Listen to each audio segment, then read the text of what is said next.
Today's trunk training tip is going to involve stabilization of the trunk with breathing and spreading out the pelvis. And that there's not a lot of movement there, but still a little bit of spread can improve the quality of your lower limb connection through your pelvis to your trunk and improve the quality of your stabilization. And quality is really important when we're trying to figure out the most efficient way to do that and do other activities. So breathing in and filling that abdominal cylinder, we want to turn on the lower abdominal wall and have it stabilize the abdominal wall in the front so that when we breathe in, we more effectively breathe out into the sides and into the back. And sometimes what that takes is bringing one leg up, moving just from the hips, maintaining our abdominal cylinder, bring the other leg up.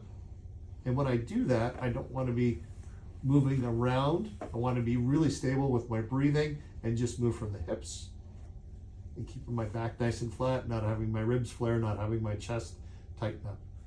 Okay, so I'm in this position and I could use a little bit of pressure on my knees, a little bit of pressure on my hips, pushing out. That's going to help me turn on those inner and outer thigh muscles and help me spread my pelvis a little bit. And then I could work on my internal and external rotation of my hips to get the joint centered and activate the internal and external hip rotators, also helping me spread. So sometimes a band around my knees and thinking about pushing apart, band around the upper part of the thighs and think about pushing apart, internally and externally rotating. Those details will help you, again, turn on more muscle fibers in the upper part of the thigh, pelvis, and trunk to help improve the quality of connection. You might feel one side's doing really well and the other side needs a little bit of help. You can play with that pressure and push more onto that side that needs a little bit more help.